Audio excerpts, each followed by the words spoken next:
جھنڈ کے ساتھ رہتا ہے تو وہ محفوظ ہوتا ہے، لیکن اگر جھنڈ کے سے نکل جاتا ہے تو اس کو جو ہے بھیڑیا اس کو دبوچ لیتا ہے۔ یہی حال انسان کا ہے۔ اگر انسان جو ہے اسلامی معاشرے کے اندر اور اسلامی جو ہے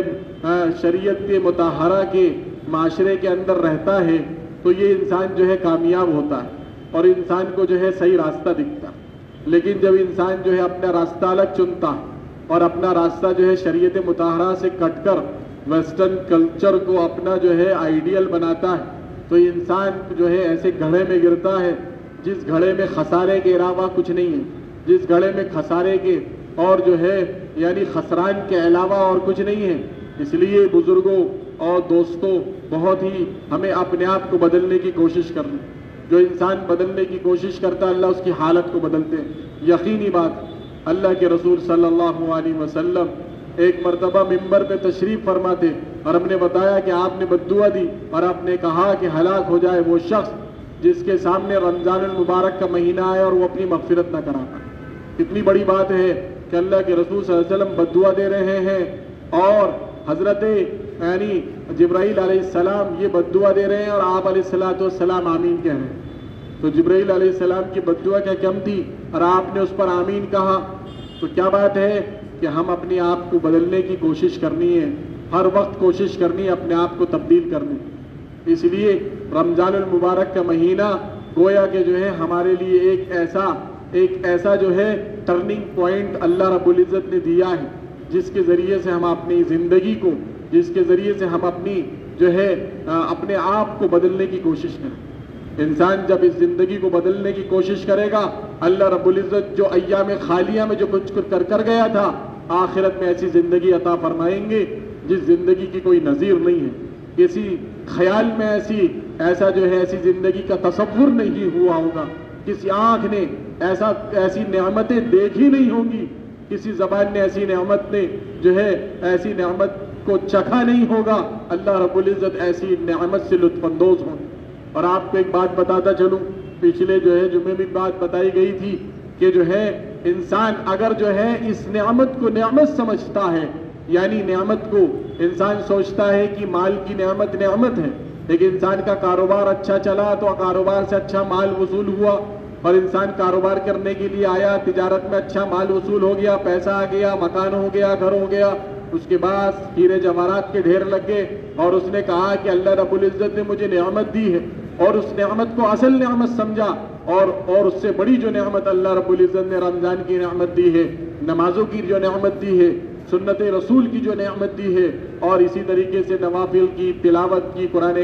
کریم کے پڑھنے کی جو نعمت اللہ رب العزت نے دی ہے، اگر اس کو ثانین درجے کی نعمت سمجھتا ہے اور اس کو نعمت ہی بہت سے لوگ نہیں سمجھتے ہیں، اگر ثانین درجے کی بھی نعمت سمجھتا ہے بزرگوں تو یہ کفر کا مزاج ہے۔ کفر کا مزاج یہی ہے کہ وہ دنیاوی نعمت کو نعمت سمجھتے ہیں، اخروی نعمت کو نعمت نہیں سمجھتے، اور اگر سمجھتے بھی ہیں تو اس کو ثانین درجے کی حیثیت میں رکھتے ہیں۔ بزرگوں اس لیے قرآن کریم اگر کسی کو پڑھنا نہیں آتا پڑھ لے تو اس کو ایسی نعمت سمجھنا چاہیے کہ دنیا جہان میں وہ چیز اگر بیچ کر بھی چیز حاصل کر سکتا تھا تو اس کو کرنا چاہیے تھا۔ اللہ رب العزت نے ایسی نعمت، قرآن کریم کی نعمت اسے ایسی دے دی،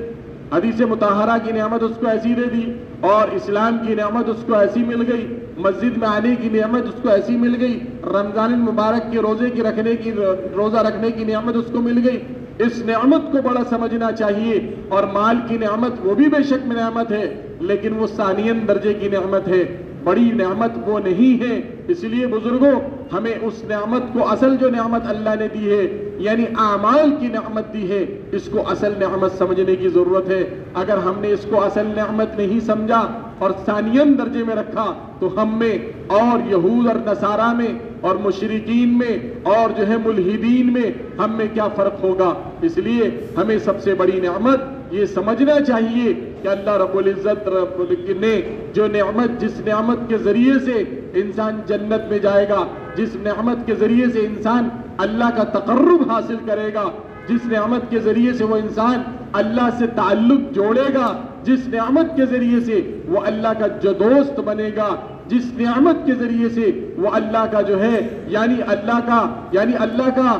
وہ بندہ سچا پکا بندہ بنے گا، رسول اللہ کا سچا پکا امتی بنے گا، اس نعمت کو حاصل کرنے میں اور اس نعمت کو لینے میں اگر چاہے اس کے پاس جان، مال، صلاحیتیں سب کچھ اگر جو ہے لگانا پڑے، ایسی نعمت کو لگانے والا اگر سب کچھ لگا بھی دے، بزرگوں دوستوں، سستا سودا ہے، سستا سودا ہے۔ حدیث کے اندر آتا ہے اللہ کے رسول صلی اللہ علیہ وسلم ایک نماز کی نعمت کو سمجھا رہے ہیں، جس کو ہم اور آپ نماز کو رمضان المبارک کے بعد جو ہے چھوڑ دیتے ہیں، یا تو جو ہے جماعت کو آگے پیچھے کر دیتے ہیں، یا تو قضا کر کے پڑھتے ہیں، یا تو پڑھتے ہی نہیں ہیں۔ اس نماز کو اللہ کے رسول صلی اللہ علیہ وسلم فرما رہے ہیں صحابہ سے اور بتا رہے ہیں، بتاؤ آپ اگر کسی صحرا میں سفر کر رہے ہو اور صحرا میں جو ہے آپ کے پاس ایک اونٹ ہو اور اس اونٹ پر جو ہے آپ کا توشہ ہو، آپ کے پاس پانی مشکیزے میں بھرا ہوا ہو اور آپ کے پاس اس پہ تمبو ہو، اس میں جو ہے ہیرے جواہرات ہو اور آپ کے پاس ہر وہ نعمت ہو جو نعمت آپ کے سفر کے لیے ضروری ہے، گھر واپسی تک آپ کے جو ہے وہ چیزیں کام آتی رہیں گی، اس پہ آپ کے کپڑے ہیں، آپ کے لتے ہیں، آپ کا کھانا ہے، آپ کے پاس پیسہ ہے، اس میں ہر چیز ہے، آپ کی سواری بھی ہے اور آپ کا پانی بھی ہے۔ آپ نے فرمایا اور ریگستان میں اگر تم تھوڑی دیر کے لیے سو گئے اور اگر تمہارا وہ اونٹ جو سارا مال سے لدا ہوا ہے وہ اونٹ اگر غائب ہو گیا، وہ اونٹ اگر کہیں چل دیا اور آپ کے پاس اب کچھ نہیں بچا، تو بتاؤ آپ کیا کرو گے؟ تو اس شخص سے بڑا مفلس کون ہو سکتا ہے؟ صحابہ نے فرمایا یا رسول اللہ، وہ شخص سب سے مفلس ہے جس کے پاس سب کچھ تھا لیکن اب سب کچھ لٹ چکا ہے، اس کی اولاد، اس کے بچے سب کچھ لٹ گئے ہیں، اب اس کے پاس کچھ نہیں بچا ہے سوائے موت کے۔ آپ نے فرمایا اگر ایک انسان نماز کو چھوڑ دیتا ہے،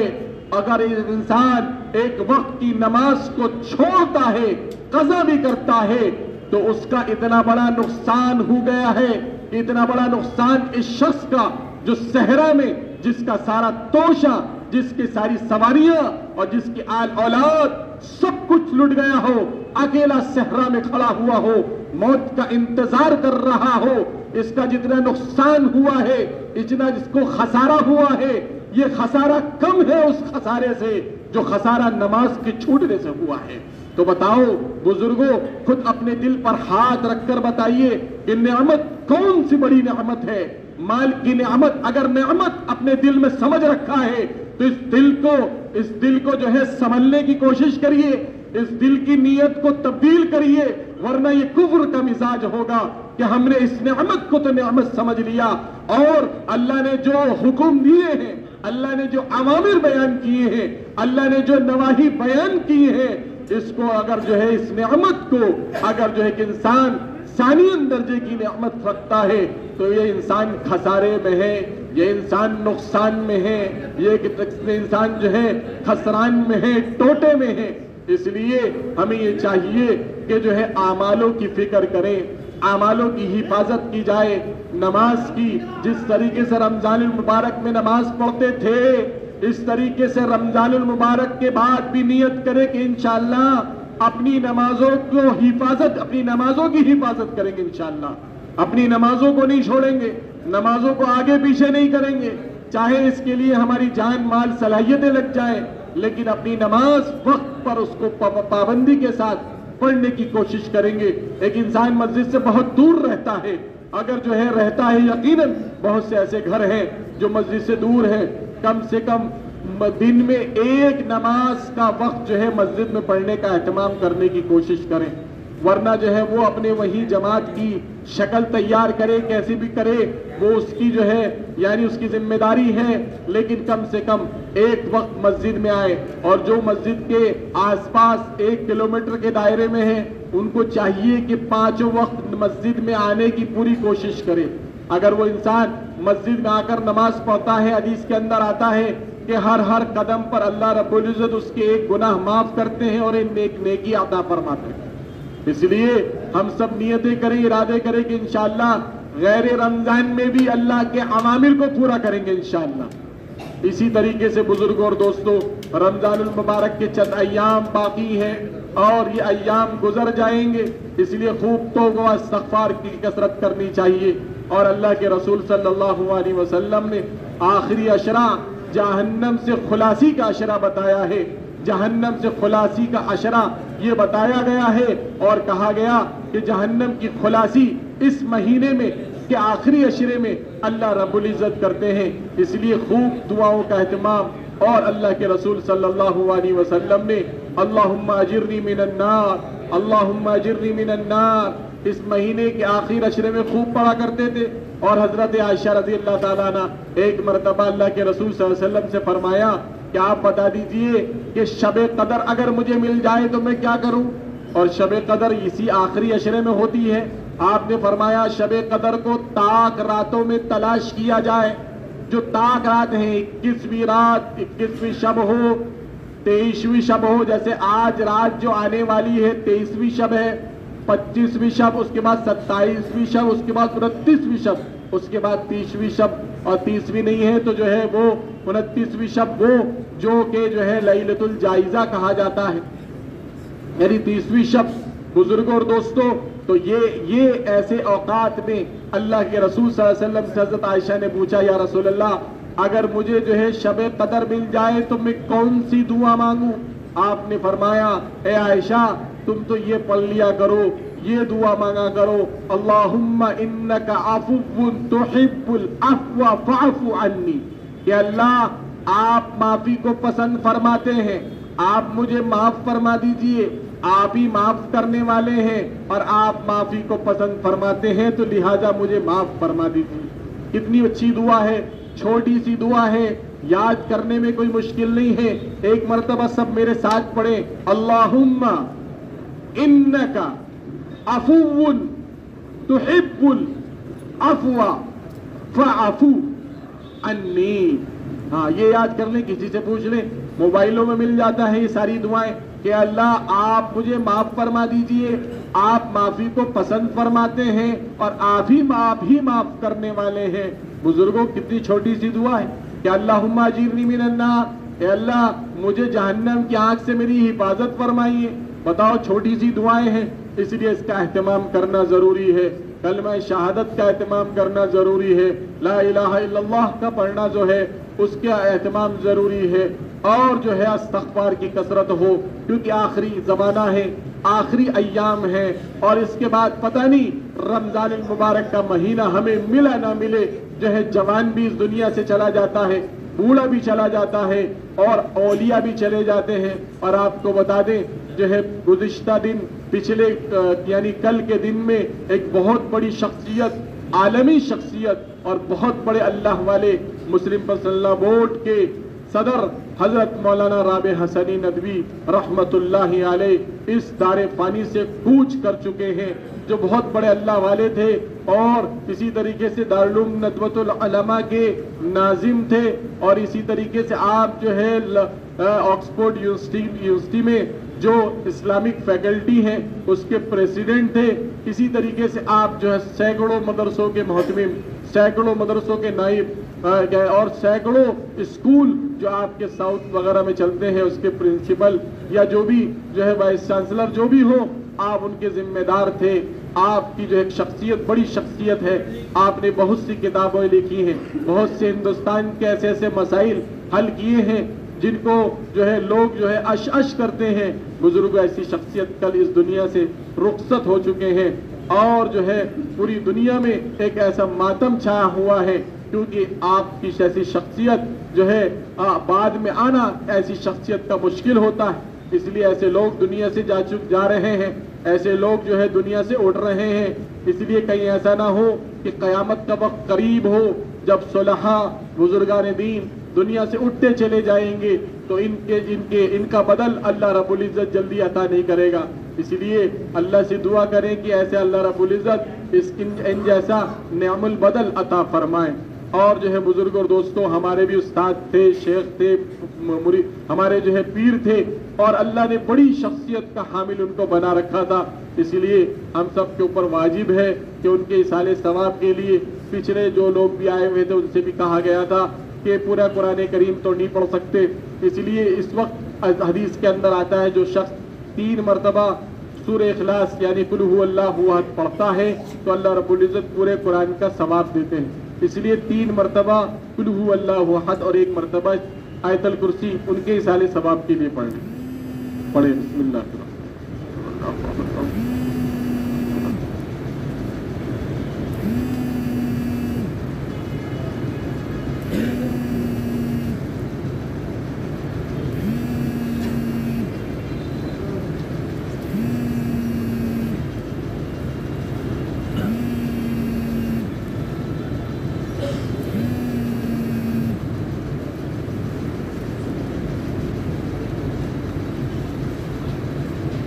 اللہ رب العزت ان کو غریق رحمت فرمائے, جنت الفردوس میں اعلیٰ سے اعلیٰ مقام عطا فرمائے اور جو ہے ان کی مغفرت فرمائے. یہ ایک تحفہ ہے جو ہم نے ایک بزرگان دین کو دیا ہے کہ جو ہے قرآن کریم جیسا ثواب سورہ اخلاص پڑھ کر دیا ہے. یہ ایک تحفہ ہم نے دیا ہے. جب ایک انسان کسی کے لیے تحفہ بھیجتا ہے تو خدا کی قسم اللہ رب العزت اس کے لیے بہترین تحفہ عطا فرماتا ہے, کیونکہ ساری زندگی دین کی جس نے خدمت کرنی ہے. تو ایسے تحفے کے لیے اللہ رب العزت ان کو بھی ایسا تحفہ عطا فرمائے. اب بات نماز کا وقت قریب ہے, کچھ باتیں اور عرض کر دی جائیں. ایک تو یہ ہے کہ صدقۃ الفطر کے بارے میں لوگ پوچھتے رہتے ہیں اور پوچھتے ہیں کہ صدقۃ الفطر واجب ہے. جس طریقے سے نماز روزہ جو ہے فرض ہے, روزے کی تکمیل کے لیے روزے میں جو غلطیاں کوتاہیاں ہوتی ہیں اس کو وہ جو ہے کس طریقے سے ختم ہو جائیں, اس کے لیے جو ہے صدقۃ الفطر یہ واجب ہے کہ صدقۃ الفطر ہر اس شخص کے اوپر واجب ہے جو شخص صاحب حیثیت ہے, یا جو ہے ایسا شخص جس کے پاس بالکل قلاش ہو, جو بالکل غریب ہو, جو بالکل محتاج ہو. ایسے شخص کو تو جو ہے صدقۃ الفطر ایسے شخص کو دیا جائے گا. اور جس کے پاس جو ہے اللہ نے تھوڑا بہت بھی دیا ہے اس کو جو ہے صدقۃ الفطر نکالنا چاہیے تاکہ اس کی روزے کی تکمیل ہو جائے اور رمضان المبارک کے مہینے میں جو بھی غلطیاں کوتاہیاں خامیاں ہوں وہ اللہ اس صدقے کے بدلے جو ہے دور کر دیا جائے. اب صدقۃ الفطر ہے کتنا, یہ اصل یہ ہے کہ اس وقت جو ہے صدقۃ الفطر 2.25 کلو گیہوں یا آٹے کی قیمت ہے. اگر ایک انسان جو ہے آٹا گیہوں, تو اس وقت شہروں میں گیہوں کا حساب نہیں کیا جائے گا کیونکہ ہر شخص جو ہے آٹے سے اپنا حساب رکھتا ہے, آٹا استعمال کرتا ہے. تو 2.25 کلو کے حساب سے آٹا جو ہے وہ دے دے. شہروں میں ہر طریقے کا ریٹ ہے, 40 روپے بھی ہے, 45 روپے بھی ہے, اچھا آٹا 50 روپے بھی ہے. تو کم سے کم جو ہے اتنا دے دے کہ 100 روپے کے حساب سے کم ایک دے دے. ایک حساب 100 روپے کا بنا لے. ہم نے اپنا یہاں پر حساب جو بنایا ہے 100 روپے کا بنایا ہے کہ 100 روپے جو ہے یعنی ایک صدقۃ الفطر کا جو ہے قیمت کے اعتبار سے 100 روپے ہے, کسی غریب کو یا مسکین کو دے دیا جائے. لیکن اللہ رب العزت نے اگر اور زیادہ مال دیا ہے کسی کو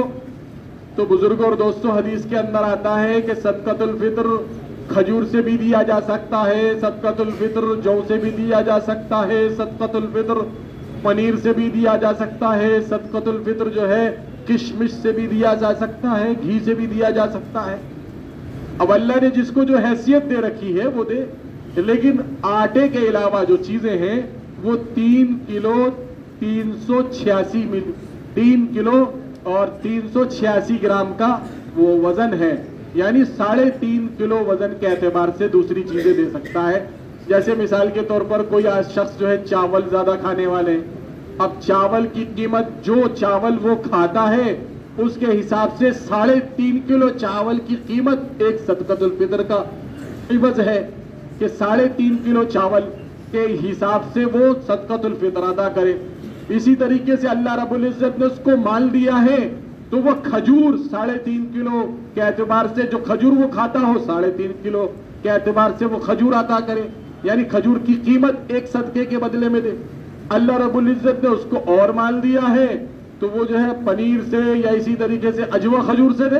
2,500 روپے کلو. ایک جو ہے ایک صدقۃ الفطر اس کا جو ہے 8,500-9,000 روپے کا پڑے گا. اب ایک انسان جو ہے جس کے پاس کروڑوں روپے ہیں اور وہ بھی اگر آٹے سے دے تو یہ تو جو ہے بڑی جو ہے شرم کی بات ہے کہ ایک آدمی کے پاس جو ہے کروڑوں روپے کا مالک ہے